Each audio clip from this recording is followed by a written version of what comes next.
Seja muito bem-vindo e muito bem-vinda à nossa primeira aula do curso Diarreia em Cães e Gatos, do Diagnóstico ao Tratamento.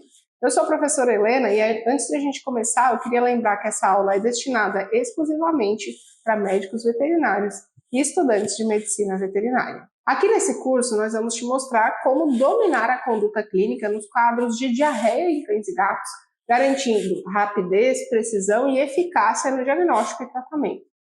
Você pode estar pensando que nesse momento da sua carreira isso parece algo meio surreal e difícil de se concluir, mas olha o depoimento de uma das nossas alunas sobre isso. Então, eu fiz o curso do RCVET Experts ano passado e desde então eu tenho muito mais clareza, muito mais assertividade, sei muito bem por que eu estou pedindo os exames, consigo ter mais segurança para passar para o tutor e atender melhor todos os meus pacientes também.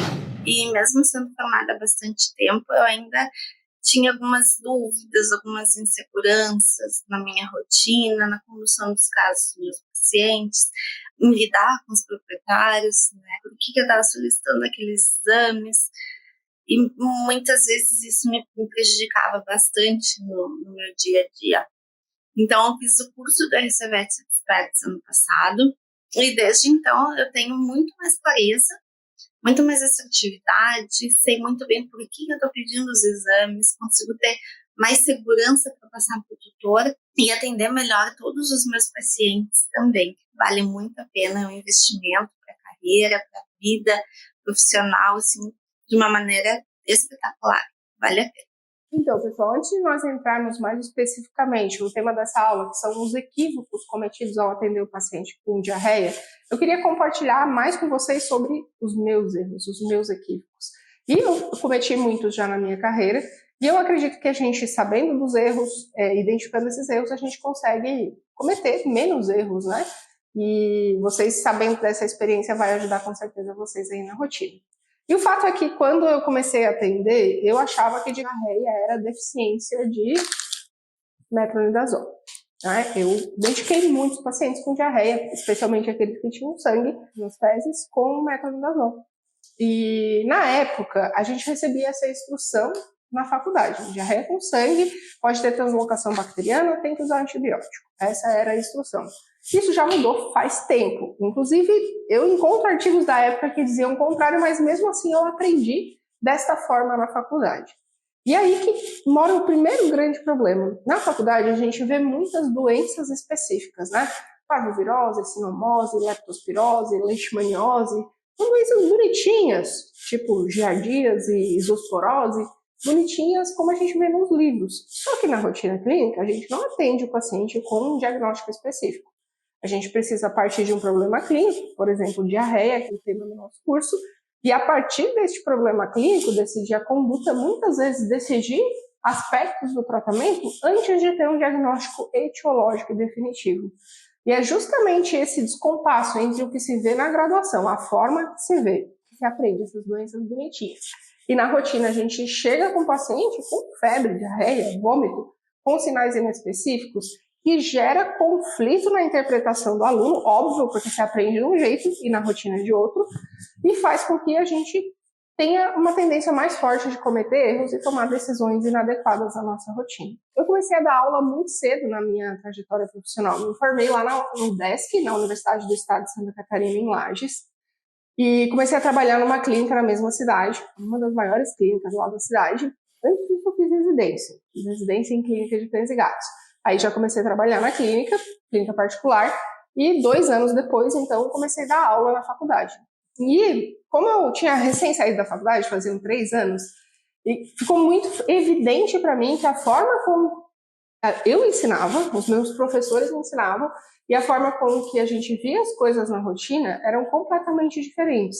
Inclusive, eu lembro claramente de um estagiário, que era meu estagiário na clínica e aluno na faculdade, que ele me falou assim: professora, aqui na clínica eu entendo o que você está explicando aqui no caso clínico, fica fácil de compreender. Mas lá, nas aulas teóricas, as coisas são muito diferentes do que a gente vê na realidade na clínica, e isso gera muita confusão.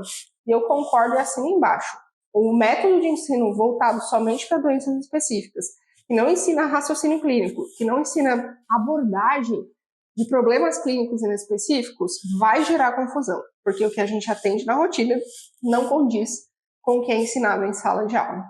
E é justamente isso que a gente vai mostrar aqui ao longo do nosso curso, que é possível sim aprender clínica embasado em problemas que acontecem de verdade no consultório e não ficar somente amarrado em doenças específicas que são essenciais, a gente precisa conhecer, mas isso gera uma lacuna no conhecimento e provoca erros diagnósticos. Com o nosso método de ensino, vocês vão ver que a realidade fica muito mais próxima da teoria e você consegue aplicar na sua rotina. Então, pessoal, como nós somos fiéis à nossa missão de vida na medicina veterinária, e visa, de fato, oferecer o melhor em saúde aos animais e salvar a vida de mais cães e gatos, há mais de 6 anos nós criamos o Raciocínio Clínico VET, que é a nossa empresa de treinamentos e geração de conteúdos em medicina veterinária. E através dela repassamos nossa forma de ensino aos milhares de seguidores, aos mais de 3.500 alunos que já passaram pelos nossos cursos. Nós acreditamos que a prática clínica não deve ser algo complicado e quem nos conhece sabe que as informações que passamos nas nossas redes sociais e nos nossos cursos são verdadeiramente úteis e aplicáveis. Bom, por tudo isso que a gente acabou de compartilhar com vocês e principalmente o fato de que a gente observa que as angústias e dúvidas dos nossos alunos eram muito similares às nossas angústias quando a gente estava nessa fase, né? De início de atuação profissional, é que nós montamos essa aula aqui, que é um compilado de erros comuns, erros que a gente mesmo já cometeu, como acabei de contar para vocês, pois afinal fomos todos formados por um sistema de ensino muito similar.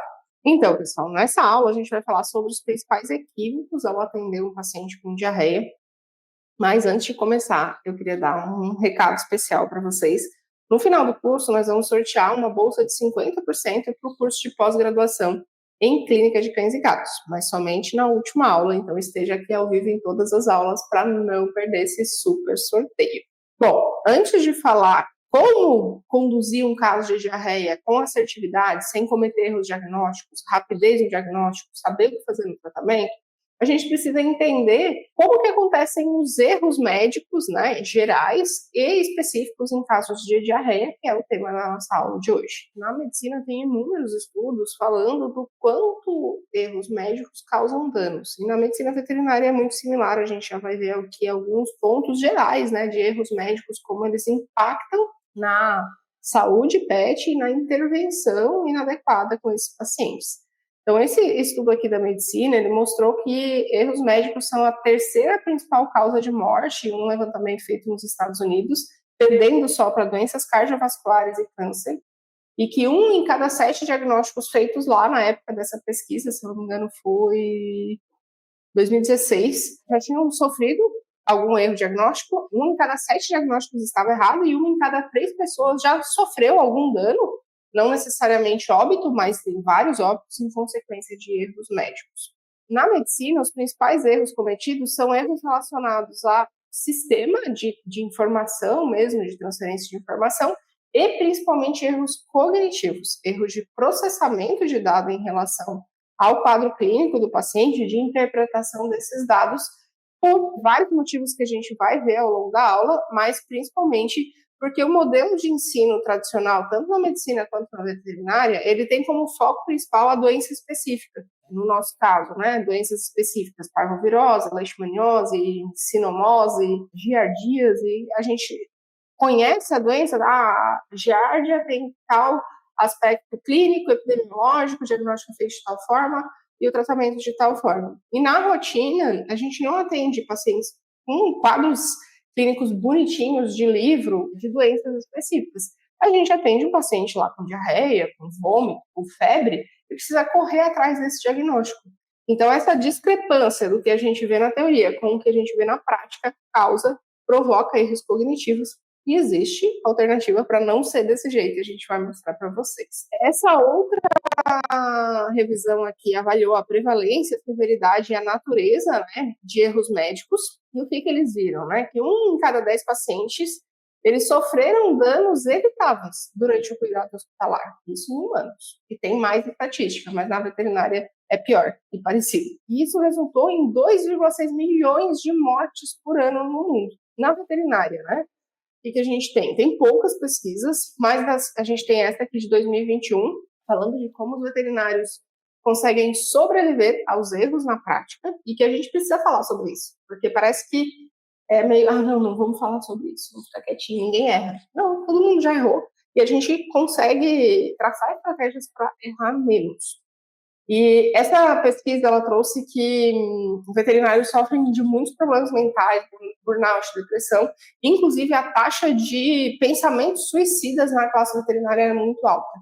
Nessa pesquisa, eles viram que 1 em cada 6 veterinários já tinham pensado sobre o suicídio e 1 em cada 10% é muita coisa, tiveram problemas psicológicos graves. Isso nem é no Brasil, que eu acredito que aqui seja até pior. E o sofrimento causado por erros clínicos, além da necessidade de, em alguns momentos, fazer eutanásia, eram os principais fatores relacionados a esses problemas psicológicos. Então, é algo que a gente precisa ver, além de uma necessidade imediata para que a gente faça um bom trabalho com o nosso paciente, para prevenir que a gente tenha também danos psicológicos. Esse outro estudo aqui avaliou a causa de erros médicos em hospitais veterinários e eles ressaltam que o primeiro passo para corrigir erros é identificar como e por que eles ocorrem. E é justamente por isso que nós estamos começando o nosso curso de diarreia em cães e gatos, falando sobre erros. Eu já vou começar a falar de diarreia, relaxa aí. Então, este outro estudo da veterinária falou que a gente precisa falar sobre os erros, causas e tipos de erros na prática veterinária. E aqui, a limitação cognitiva, que eu já tinha falado que na medicina também é a principal causa, também foi a principal causa de erro. Às vezes, esse termo, limitação cognitiva, pode ser interpretado errado, como burrice. Não é isso, tá? É que o nosso cérebro, isso é neurociência pura, ele tem uma capacidade de processamento de dados. Quando a gente fica tentando procurar uma doença específica sem fazer uma abordagem clara de diagnóstico de sinais inespecíficos, que é o que a gente atende na rotina, isso vai induzir a erros. Tá? Então, este sistema de ensino cuja a doença é o objeto principal de estudo, a doença específica, ele provoca erros. A gente precisa entender doenças, precisa conhecer doenças, isso é indiscutível. Mas a gente precisa também saber abordar o paciente com sinais clínicos inespecíficos, que é como o paciente chega para a gente no consultório, de forma clara, assertiva e com uma linha de diagnóstico que vai prevenir erros, e não que vai provocar, que é o sistema tradicional focado na doença. A principal causa de erro diagnóstico associado à limitação cognitiva é o viés conformacional. Que raio que é isso, né? Viés conformacional é uma tendência a você associar um quadro clínico a algo que você já viu em outro momento. Eu vou dar um exemplo para ficar mais fácil. Esse aqui é um print de uma conversa de uma aluna nossa de mentoria, que ela disse que a tutora, né, que ela estava atendendo, levou em outra clínica uma gata, agora de manhã, e falaram para ela que a gata estava com piometra, só olhando o hemograma. Colocaram a gata no soro e à tarde a gata morreu, depois da cirurgia que nem piometra era. Isso aqui é um erro clássico de viés conformacional. Não tem como dar diagnóstico de piometra olhando só um hemograma. Tá? Você pode ser o melhor veterinário do mundo, é impossível. É inerente à limitação do exame. Então, você pode ver no hemograma leucocitose por neutrofilia, desvio à esquerda, clássico de uma resposta inflamatória. Numa gata, numa cadela inteira não castrada, isso pode ser piometra? Pode, mas não vai ser no hemograma que vai bater o martelo e dizer, nossa, óbvio, tá com piometra. Isso é excesso de confiança e viés conformacional. Por quê? Em algum momento, eu já vi vários casos em que realmente a piometra tinha leucocitose, neutrofilia desvio à esquerda no hemograma. Mas isso quer dizer que todo hemograma com leucocitose, neutrofilia desvio à esquerda é piometra? Não. Só que o nosso cérebro exibe um identificador de padrões. Então, a gente foi evoluindo, o ser humano, na neurociência. Tipo, lá nas cavernas a gente via um perigo, por exemplo, um leão, e tinha que sair correndo. O ser humano que não saiu correndo, ele morreu. E aí a gente foi desenvolvendo essa tendência de associar padrões. Então é inevitável, a gente sempre vai associar. E isso não é um problema. O problema é associar com coisas que não condizem com a realidade. E, infelizmente, isso acontece muito na clínica, como vocês viram neste exemplo aqui. E o que facilita esse processo de erro é a gente estudar somente doenças específicas, que é o modelo tradicional das graduações em medicina veterinária e das pós-graduações no Brasil. Então, a gente vai pegar lá, em clínica médica, vai estudar doenças do sistema urinário, doenças do sistema gastrointestinal, doenças do sistema neurológico, doenças infecto-contagiosas. E vai ver toda uma história natural dessa doença, que é chamado de modelo de doenças horizontal.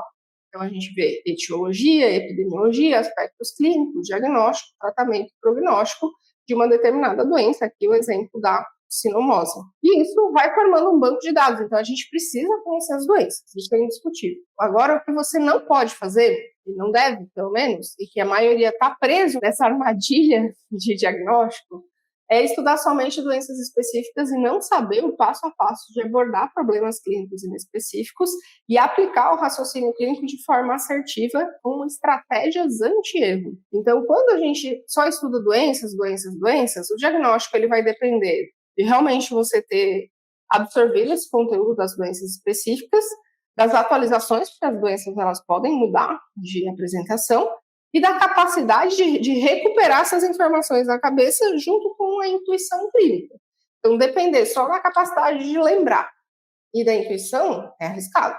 Você concorda comigo que muitos erros podem acontecer? Diz aqui para mim nos comentários o que você acha. É seguro depender só de eu lembrar ou da intuição? O modelo tradicional de ensino, ele proporciona, ele facilita essa ocorrência de erros. E é isso que a gente vai mostrar aqui para vocês, que para diarreia ou para qualquer outro problema clínico, a gente pode sim desenvolver um raciocínio clínico baseado no problema clínico e em estratégias claras de como chegar num diagnóstico diferencial, sem ficar tentando encaixar o paciente em uma determinada doença específica. Bom, e agora mais especificamente para a diarreia, quais são os principais erros que a gente pode ver na rotina e infelizmente eu vejo muito esses erros e eu inclusive já cometi alguns deles no passado por falta de conhecimento e por condicionamento a doenças específicas com o modelo de ensino tradicional. Então, o primeiro equívoco, o primeiro erro é prescrever antibiótico para todo mundo. Eu vou levantar aquela plaquinha aqui, ó, diarreia não é deficiência de metronidazol e nem deficiência de outros antimicrobianos, mas o metronidazol é o campeão de prescrição nesse contexto. E isso não é, a Fernanda que acha. Não, tem vários estudos mostrando isso, que muitos veterinários prescrevem antibióticos. Aqui, esse estudo é de 2019, então relativamente recente, e 50% dos veterinários prescreveram antimicrobianos para diarreia aguda e 90% dos pacientes, ao analisar os critérios de indicação de antimicrobianos, não precisavam de antibiótico. Então, né, bastante conduta errada. E uma coisa que sempre me perguntam, mas eu fico inseguro, fico com medo de não utilizar e depois o paciente evoluir mal, então eu uso para garantir.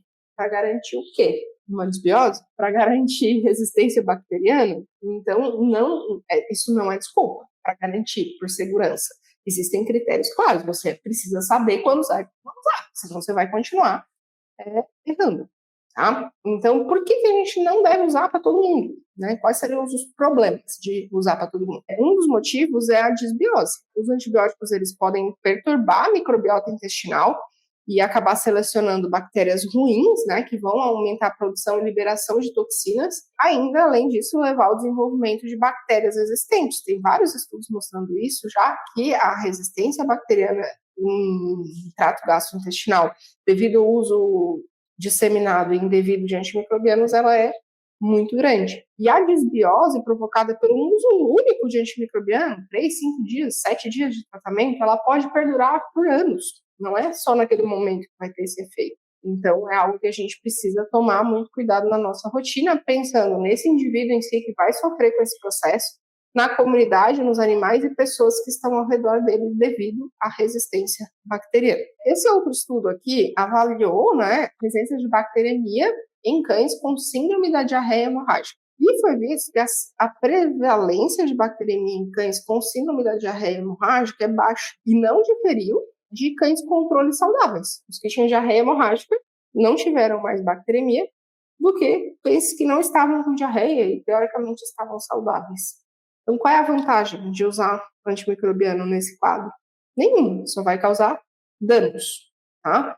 Então, isso precisa ficar muito claro para que você tome segurança na hora da prescrição, porque eu sei que no começo é disruptivo, né? É difícil não prescrever um antibiótico, eu já passei por esse processo, mas tendo segurança de quando precisa, dos impactos negativos de usar quando não precisa, tenho certeza que você vai se libertar deste vício em prescrever metronidazol ou outros antibióticos. Este outro estudo aqui traz informações sobre diarreia hemorrágica em cães e o tratamento com amoxicilina com ácido clavulânico. E ele traz uma revisão de vários outros estudos. Ele mostrou que em cães com síndrome da diarreia hemorrágica aguda, não associada a sepse, o uso de antibióticos não alterou o resultado ou o tempo de recuperação. E outro estudo mostrou que não tinha benefício de adicionar metronidazol à terapêutica de amoxicilina com ácido clavulânico em casos graves da síndrome da diarreia hemorrágica aguda, que isso é outra neura. Não, tá, a diarreia não tá, o paciente com parvo aqui, ele tá com 7 persona na prescrição. É discutível a indicação, mas não está evoluindo bem a diarreia, vou adicionar metro. Há controvérsias fortíssimas de que não há tanto benefício, porque os micro-organismos que vão causar sepse e bacteremia geralmente são gram-negativos e E. coli é a principal. E o metronidazol nem tem eficácia para esse tipo de bactéria. Então, por isso que é bem questionável o uso de metronidazol nesses casos, sobretudo para diarreia aguda. Este outro estudo avaliou o tratamento de cães assépticos, né, em gastroenterite hemorrágica, e o tratamento com amoxicilina com ácido clavulânico é bem parecido com o estudo anterior. É o mesmo estudo, só coloquei aqui em português. Tá? Então, o tratamento com amoxicilina com ácido clavulanato não afetou a taxa de mortalidade, a duração da hospitalização ou a gravidade dos sinais clínicos. Essa revisão de literatura fala sobre a abordagem diagnóstica e a terapia em pacientes com diarreia aguda. E o que eles concluem lá, né, recomendam na parte de antibiótico terapia? O uso rotineiro de antibióticos em casos de diarreia aguda não complicada é fortemente desencorajado. Então, a gente vai ver ao longo das aulas certinho como classificar. Isso é complicado, isso não é isso, indício de sepsis, isso não é, para que vocês tenham essa segurança na hora da prescrição. Tá? Mas o fato é que a maioria dos pacientes não vai precisar de antibiótico. Nosso guia de uso racional de antimicrobianos do MAPA, de 2022, também reforça que, em caso de diarreia, nem mesmo o uso de antimicrobianos é indicado, porque a diarreia tende a ser autolimitante. Este outro estudo avaliou o uso de probiótico ou metronidazol em cães com diarreia aguda. E o tempo de melhora clínica, que foi avaliado no estudo, para quem usou probiótico, melhorou mais rápido do que quem usou metronidazol e placebo. Metronidazol foi igual ao placebo. Então, esses achados não fornecem evidências para o uso de metronidazol, mas uma população maior de estudo é necessária para avaliar o efeito significativo dos probióticos, que já tem alguns estudos mais atuais trazendo, né, o benefício de uso de bons probióticos. Então, e aí depende muito das culturas que são utilizadas ali, de bactérias que são utilizadas, pode ter benefício ou não. E eu sei que nessa altura do campeonato você tem alguém aí já pensando, isso aí é coisa de artigo, teoria, eu quero ver na prática se isso aí funciona. E sim, eu tenho vários casos. Só para vocês terem ideia, a gente abriu a nossa clínica aqui em agosto do ano passado. Antes eu trabalhava somente como volante, né, de atendimento. Vai vencer o metronidazol que nós compramos, porque a gente não usa. Praticamente não tem indicação nos casos. Então tá ali, foi um investimento meio mal calculado, mas tem que ter, né? Porque vai que um dia precisa, mas vai vencer o metronidazol. A Moana é um dos casos que eu queria comentar com vocês. Ela tinha uma diarreia que assusta. Ela chegou para mim, a tutora trouxe essa foto de uma diarreia terrível, com bastante sangue vivo, e é uma cachorrinha que eu já conhecia, super bem cuidada, reverminada, vacinada com vacina ética, come uma ração super premium, ótima, se eu não me engano era Royal Canin. Estava tudo bem, só que ela conseguiu roubar e comer chocolate. Era um chocolate bem forte, assim, chocolate 70. Depois de comer o chocolate, ela não teve outros sinais sistêmicos, mas teve um episódio de vômito e vários episódios de diarreia com sangue. No exame físico, aqui é uma foto no momento deste atendimento. Ela estava se cagando tudo com sangue. Ela estava agitada, ela nem parava quieta para tirar foto. Eu queria tirar foto com ela, ela nem parava quieta. Sem dor abdominal, super ativa até demais, não tinha parada. Temperatura normal, não tinha febre, palpação abdominal não tinha dor importante, linfonodos, mucosas, TPC, tudo normal, sem sinais de hipovolemia. Eu solicitei exame de fezes, que é a primeira linha de investigação diagnóstica em um paciente com diarreia, seja hemorrágico ou não, sem sinais de complicação ou sinais sistêmicos. Então, é um quadro clínico leve ou autolimitante que a gente classifica. E pedi também o hemograma e bioquímica séria, mais para acalmar a tutora, que estava fazendo todos os exames, do que necessidade absoluta imediata, porque ela estava muito bem clinicamente. Foi iniciado o tratamento com probiótico e hidratação via oral e dieta leve até ter os resultados dos exames. Os exame de fezes deu tudo normal, não tinha vermes. O hemograma também normal, tá? Um pouquinho concentrado aqui, eu não sei por que não veio o PPT, acho que era um laboratório que tinha que pedir, proteína plasmática total separado e acabei esquecendo. Leucograma normal, não tem leucocitose, não tem neutrofilia, não tem desvio à esquerda, plaquetas normais. E a bioquímica sérica zeradinha, tudo certo, tudo normal. Não tem nenhuma evidência de gravidade nesse caso. Eu prescrevi somente probiótico e hidratação oral, tá? Nas primeiras 24 horas ela já melhorou muito, diminuiu os eventos de diarreia, e em 48 horas estava zerada de sinais clínicos, sem usar nada de antimicrobiano. Então, mesmo sendo hemorrágica, dá certo. É a gente saber os critérios e ter segurança. Não é só porque tem diarreia hemorrágica que tem que prescrever antibiótico. Diferente do que eu aprendi na faculdade, e talvez muitos de vocês, infelizmente, ainda recebi gente que aprende do jeito errado. Já está na literatura muito claro que não tem essa indicação. Eu aprendi que quando tem diarreia com sangue, tem translocação bacteriana e tinha que usar antibiótico por isso. Na época era a recomendação. Eu formei há 16 anos. Logo depois as recomendações já mudaram. Só que eu passei anos com medo, alguns anos, não foram tantos. Acredito que uns 13 anos que eu dou aula, daí eu já tinha mudado a conduta porque as recomendações tinham mudado. Só que o começo dessa mudança, ela é um pouco pesada pra gente, porque tu tá tão acostumado que tem que usar antibiótico, que tu aprendeu assim, e que tu viu no estágio fazendo assim, e muitos de vocês às vezes continuam vendo. O veterinário faz clínica há 20 anos, sempre usou e não quer mudar. Aí, cada um com a sua conduta, mas tá errado, né? Não é porque eu prefiro usar para garantir. Não tem garantia nesse caso, não tem indicação e ponto, tá? Então, é isso que vocês precisam entender. Inclusive, ano passado, foi publicado um guideline sobre terapia antimicrobiana em diarreia aguda. Qual é o resumo da obra? Né? Diarreia aguda hemorrágica ou não hemorrágica, tanto faz se tiver sangue ou não, e doença leve, como é o caso da Moana, não usa antibiótico. Diarreia aguda hemorrágica ou não hemorrágica e doença moderada também não usa antibiótico. Diarreia aguda hemorrágica ou não hemorrágica e doença moderada, com exceção se tiver leucocitose intensa, desvio à esquerda degenerativo ou neutropenia, aí tem indicação de usar antibiótico. E diarreia aguda hemorrágica ou não hemorrágica e doença grave, aí sim usa antibiótico. Então, este é o primeiro erro e, na minha vivência clínica e como professora, é o erro mais cometido. Eu atendo pacientes aqui que chegam já com prescrição de antibiótico e não melhoraram com diarreia e recebo muitas dúvidas de alunos inseguros em quando tem que prescrever ou não antibiótico. Isso a gente vai entrar em detalhes nas próximas aulas. O segundo equívoco, o segundo erro, é a falha na abordagem diagnóstica. Então, não saber os critérios de gravidade, tá?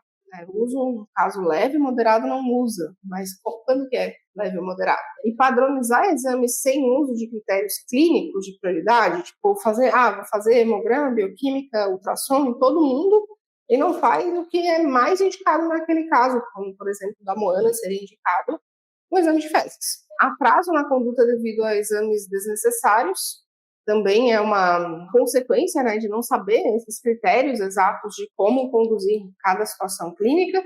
E também a gente tem o overdiagnosis, né, que é o excesso de diagnóstico por um exame que não era indicado e foi interpretado de forma inadequada.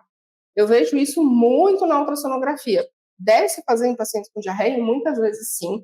É um exame top, né, para avaliar pacientes com distúrbios gastrointestinais. Não tem nenhum problema com ultrassom. Mas, em pacientes que não têm sinais de complicação, ele pouco vai ajudar na conduta. E, às vezes, vem lá uma notificação de um espessamento da parede gástrica e é interpretado de forma errada. Não, está espessada porque tem uma enteropatia crônica. E não é bem assim. A gente vai aprofundar esses aspectos de diarreia crônica e diarreia aguda nas aulas 2 e 3. mas esse é um problema grave de falha na abordagem diagnóstica e o uso de exames sem saber por quê e para quê facilita a ocorrência de erros de conduta. Bom, para que vocês consigam minimizar esses erros na abordagem diagnóstica, é importante alguns conceitos, tá?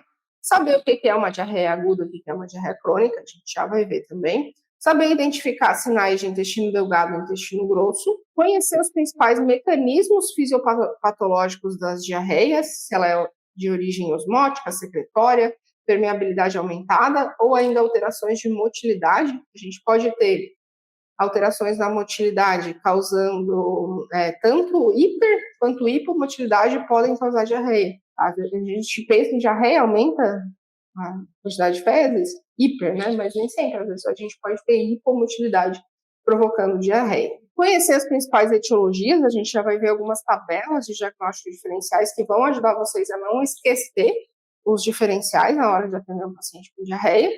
E conhecer e identificar os critérios de gravidade. Quais são os principais critérios de gravidade? Presença de anorexia simultânea, vômito, dor abdominal, poliúria, polidipsia, oliguria, anúria, fraqueza, apatia intensa, febre e sinais de hipovolemia. Não precisam todos ao mesmo tempo, dependendo do que a gente encontrar, vai nos ajudar no direcionamento diagnóstico, mas esses são sinais que a gente deve sempre avaliar. Nesse contexto, gente, para prevenir esse erro na falha na abordagem diagnóstica, eu vou explicar rapidamente aqui um fluxograma para vocês de diagnóstico, mas a gente vai aprofundar ele na aula 3, que vai ser específica de gastroenterite ou diarreia aguda. Atender um paciente com diarreia ou vômito de diarreia, a gente vai focar mais na diarreia aqui, que é o objetivo do nosso curso. Aí, você vai fazer a anamnese normalmente, a idade, status de imunização, se usou algum fármaco recentemente ou faz uso de algum fármaco de forma contínua, se tem outros sinais clínicos e qual que é a dieta. Essas são as principais perguntas da anamnese nesse contexto clínico. Aí, se fez o exame físico, tá tudo tranquilo, igual o caso da Moana que eu mostrei para vocês, tá? Se tem sinais clínicos discretos ou autolimitantes, os principais diferenciais são esse aqui.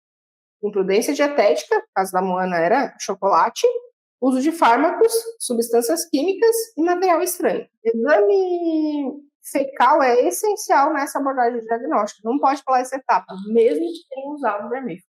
Tá? Estou cansada de pegar caso aqui que usou vermífugo e tem verminose. Tá? Parasitas, que a gente precisa pesquisar, principalmente usar as técnicas de Willis-Mole e sedimentação, e em casos em que houver suspeita de giardia, que a maioria vai ter que entrar no diferencial, solicitar também o exame de Faust ou Schitter no exame fecal. Algumas literaturas falam também na citologia retal, mas em casos de gastroenterite aguda ela vai ter pouca aplicabilidade e em alguns casos diarreia crônica pode ser utilizada, mas isso a gente vai aprofundar mais na aula 2. Já você fez a anamnese inicial, exame físico, esse paciente está com sinais clínicos mais graves. Ele está desidratado, o pulso está fraco, a pressão arterial está reduzida, ele tem vômito profuso associado, está extremamente prostrado. Então, aqui indica sinais de gravidade. A gente precisa de uma abordagem diagnóstica mais criteriosa, incluindo mais exames. Quais são os principais sinais clínicos graves ou sistêmicos que podem estar associados? Desidratação moderada grave, dor abdominal, depressão do estado mental, do estado do paciente. Presença de melena e hematoquesia são sinais de gravidade, mas não necessariamente indicam que precisa de antibiótico, a gente acabou de ver. Presença de uma massa abdominal ou alça dilatada e vômito frequente. Sinais de doença sistêmica, a gente ainda pode ter ascite, aumento de linfonodos, tosse, secreção ocular, hepatomegalia, oliguria, anúria, icterícia, febre, né? Tudo isso vai nos ajudar a estreitar a lista de diagnósticos diferenciais e fazer uma investigação mais adequada. Nesse contexto clínico aqui, aí sim a gente tem indicação de fazer uma ultrassonografia abdominal, muitas vezes também uma radiografia de abdômen, mas em geral a ultrassonografia de abdômen traz mais informações. Fazer hemograma, bioquímica sérica, eletrólitos é bem importante, o hipoadrenocorticismo é uma doença que pode causar diarreia como sintomatologia única, né, e prostração intensa, então é bem importante fazer essa triagem de eletrólitos também, e hemograma e bioquímica sérica para complementar essa avaliação, e isso a gente vai aprofundar lá na aula 3. Para exemplificar para vocês aqui essa falha na abordagem diagnóstica e critérios de prescrição, Tem o caso clínico da Corin, que era uma IASA que eu atendi com um quadro cardíaco. Ela tinha já um diagnóstico de doença valvar estágio C, tinha história de desmaios recentes que pioraram a frequência. Ela descompensou e começou a desmaiar. E tosse e cansaço ao exercício. Ela já recebia primobendabenazepil com um clínico anterior que atendeu ela. Eu adicionei furosemida e espironolactona ao tratamento e mudei a dose de primobendan porque estava um pouco desajustada para o peso atual dela. E para dar a medicação, a tutora deu um bolinho de carne temperada e, após isso, ela teve vômito e diarreia. Ela não tinha sinais de descompensação em gravidade, mas já tinha vômito e diarreia. O hemograma dela estava todo normal, não tinha leucocitose, neutrofilia, nem desvio à esquerda. E o hospital já internou, fez o ultrassom, uma bateria de exames, deu tudo normal. Ela foi internada em outro lugar. Começou com antibiótico para garantir, porque ela era cardiopata. Não tem essa indicação. Tá? Isso está só na mente do veterinário que tem hábito de prescrever antibiótico. Não tem indicação. Então, até aqui nós vimos 2 equívocos, 2 erros, né? Usar antibiótico para todo mundo, lembrar que diarreia não é deficiência de metronidazol, não é deficiência de amoxicilina, não é deficiência de ceftriaxona, tá? E o segundo erro é falha na abordagem diagnóstica. E a principal causa dessa falha na abordagem diagnóstica é não saber esses critérios de gravidade e ficar tentando encaixar o paciente em uma doença específica. E o terceiro erro qual é, gente? Não levantar uma lista de diagnósticos diferenciais prováveis, embasado no histórico e na clínica do paciente. Então, já, sei lá, tá com diarreia, deve ser giardia. E daí fica lá, não deu giardia, não, mas tem que dar, vou fazer febendazole, não melhorou, mas eu acho que é giardia. Ficar teimando que é determinada doença por causa daquela questão que eu expliquei para vocês lá no começo da aula, que é o viés conformacional. Ao caso, eu vi que era muito parecido com esse, tinha muco, tinha um pouquinho de sangue, e era giardia. Mas o teste não deu, deve ter dado falso negativo. Vou fazer febendazole. Febendazole não funcionou, o paciente segue com diarreia. Deve ter dado resistência, vou fazer metro. Então, não conhecer os diagnósticos diferenciais vai te fazer entrar nesse viés conformacional. Então, aqui essa tabela fala dos principais diferenciais de diarreia aguda, dividindo entre doença autolimitante e doença grave, né, que tem sinais de gravidade. Então, autolimitante, o que a gente vai ter? Indiscrição alimentar é o principal, eu trouxe um exemplo para vocês no caso da Moana. Drogas, né, uso de antimicrobianos, provocando desbiose e diarreia, quimioterapia, uso de quelantes de cobre, que não é comum na rotina, uso de corticoides, de digoxina, antiácidos com magnésio e anti-inflamatórios não esteroidais. Na minha experiência aqui, os AINES são campeões nesse causa de gastroenterite medicamentosa. Parasitas como coccídio, cryptosporidium, a própria giardia, o ancilóstoma, tricuris, né? Alguns outros vermes redondos também que a gente pode ter, como toxocara. Ancilóstoma mesmo, gente, o que eu pego de caso que comeram bola no diagnóstico simples não tá no gibi. São muitos casos, tá? Então, outros que podem causar um quadro autolimitante, colite aguda, sem causa específica, enterotoxina de Clostridium perfringens, coronavírus e diarreia aguda autolimitante idiopática. Tá? Ameaçadoras da vida, a gente tem as bacterianas, como campylobacteriose, Clostridium difficile, A e B, Clostridium perfringens, que pode ter uma apresentação clínica tanto autolimitante quanto evoluir para um quadro ameaçador à vida, Escherichia coli enteropatogênica, salmonelose aguda em cães e gatos, que não é incomum, ainda mais com a moda de usar miúdos crus na alimentação mista, né? O animal come ração ou come sua alimentação natural, sem fazer o pré-congelamento, a chance de toxinfecção alimentar e salmonelose aguda é muito grande. E Yersinia também não é comum, mas pode acontecer, tem no Brasil também. Doenças sistêmicas, a gente lembrar, hepatopatia aguda, pancreatite aguda, insuficiência renal, leptospirose, sinomose, hipoadreno, doenças sistêmicas que causam alteração gastrointestinal e o paciente pode ter sinais de gastroenterite nesse primeiro atendimento. Envenenamento por salmão também tem aqui, mas não é algo comum no Brasil. Obstrução intestinal, corpo estranho, acidente intestinal, intussuscepção também podem causar. Aí mais comum ter vômito e diarreia, não só diarreia. E outras causas, como gastroenterite hemorrágica, parvovírus canino e panleucopenia felina, indiscrição alimentar que evolui para um quadro grave se não tratada, principalmente a hemodinâmica desse paciente com brevidade, e parasitismo grave. Eu já atendi bicho morrendo com ancilostomose, né, com ancilóstoma sendo a causa da doença. Bom, então esse era o terceiro erro, e para ajudar a gente a não cometer, a gente precisa saber os diferenciais e saber fazer a abordagem diagnóstica de forma assertiva. Como eu já falei, nas aulas 2 e 3 a gente vai aprofundar isso. É uma aula introdutória, a gente saber os principais erros, evitar com que a gente cometa na rotina, e depois como fazer certo a gente vai aprofundar nas próximas aulas. O quarto erro é não saber diferenciar quadros agudos de crônicos, tá? Então, as diarreias de início abrupto, com duração de até 7 dias, elas podem ser classificadas como agudas, sendo muito comuns na rotina. Isso a gente vai aprofundar na aula 3, como eu já disse. A diarreia que não respondeu à terapia convencional dentro de 2 a 3 semanas, ela já é considerada uma diarreia crônica. Então tem um limbo aqui, né? Até 7 é aguda, 2 a 3 semanas é crônica. Ou seja, de 7 a 14 dias ela está ali no meio disso. Tá? E ainda dá para considerar aguda. Pode ser atraso no diagnóstico, algo que não conseguiu esclarecer ainda, que fez com que ela se prolongasse. Mas a maioria dos casos de diarreia aguda tem um curso clínico de até 7 dias. Tá?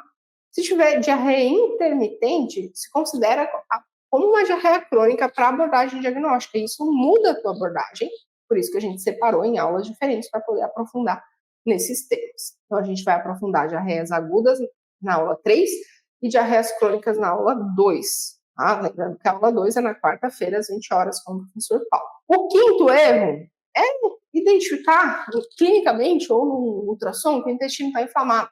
A maioria dos casos de diarreia vai ter algum grau de inflamação intestinal, óbvio. E tascar corticoide, isso está errado, tá? Sobretudo em diarreias agudas. Em diarreias crônicas até pode ter uma indicação, mas existe todo um passo a passo, não é só chegar prescrevendo corticoide para todo mundo. Então, eu acho que essa paranoia de dar corticoide para quem está com o intestino inflamado por diarreia vem da interpretação errada de abordagem terapêutica de diarreia crônica. Na diarreia crônica, de fato, a gente tem essa etapa que pode ser feita. Na diarreia aguda, não. Está totalmente errado. Tá? E está cheio de gente fazendo. Inclusive, lá nas causas, lembra que tinha corticoide? Pode piorar até a diarreia. Então, a diarreia não é deficiência de meticortem também, gente. Pelo amor de Deus. Aí tá cheio de veterinário. Ah, o paciente não está evoluindo bem, vou fazer corticoide. Daí, fulano melhorou. Aí vem o viés confirmacional. Então, naquele dia, eu fiz corticoide e melhorou. Então, eu vou fazer de novo, porque corticoide cura diarreia. Isso é um clássico viés confirmacional. Você achar que esse evento medicamentoso é igual o tutor dar chá de quiabo para sinomose e achar que o paciente melhorou e você julga. Só que daí o veterinário faz a mesma coisa. Só que daí com corticoide. Com corticoide pode, com chá de quiabo não pode. Sexto erro é outro tipo de conduta terapêutica extremamente difundida, tá cheio de gente que faz. Se alguém tiver uma evidência que tem que usar essa terapêutica, me conta, porque eu procurei por tudo e não acho nada. É enema de carvão ativado no paciente com diarreia. E aí eu sempre falo que pimenta dos outros é refresco, né? Mas imagina você chegou lá no hospital, ruim, cheio de diarreia. Daí vem alguém, enfia uma seringa no teu rabo e injeta um negócio lá dentro. Tem evidência que isso melhora de fato. Você gostaria? Eu não gostaria e eu não faço com o meu paciente, porque não tem evidência de benefício. É achismo, é cópia de protocolo do outro. Não faz sentido lavar o intestino que já está se lavando sozinho, mesmo que seja com um antitóxico. Não faz sentido, não tem indicação. Para diarreia aguda, indiscutível, tá? Sétimo, negligenciar o quadro e achar que é só uma diarreazinha e que vai passar.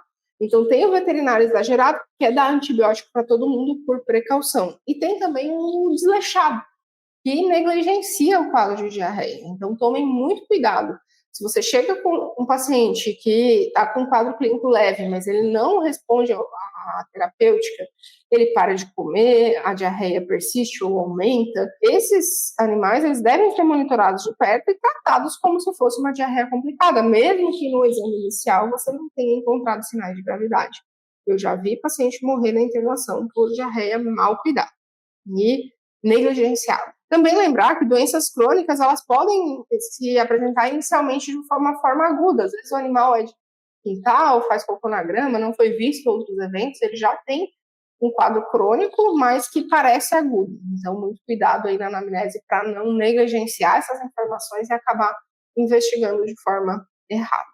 É isso então, galera. Esses são os 7 principais equívocos cometidos aí na conduta, tanto de diagnóstico quanto de tratamento, em pacientes com diarreia. E eu queria deixar aqui para vocês um espaço para vocês compartilharem as dúvidas. Você ficou com alguma dúvida de algum trecho dessa aula? Tem alguma dúvida sobre os erros? Você já viu muito desses erros aí na rotina? Conta aqui para mim, deixa nos comentários que a gente vai responder todos vocês. Na aula 2, nós vamos te mostrar um plano perfeito para que você consiga desvendar as diarreias crônicas dos seus pacientes. Você vai ver que é possível juntar as pecinhas do diagnóstico focado no problema clínico de diarreia e não mais ficar tentando loucamente encaixar o seu paciente em um script de uma doença específica para poder tomar decisões. Usando o método do raciocínio clínico, é sim possível para qualquer médico veterinário tomar todas as decisões clínicas corretamente, excluindo os erros diagnósticos e ganhando a confiança dos tutores e assim fidelizando mais clientes. Aqui embaixo tem um espaço para você deixar comentário, você pode deixar suas dúvidas sobre a aula, o que você achou da aula de hoje e nos falar se você conseguiu identificar algum ou alguns desses erros na sua rotina. A gente vai ler e vai responder todos os comentários. E na descrição aqui da aula tem o PDF com todo o material que eu compartilhei aqui com vocês hoje. E a gente te espera na próxima aula.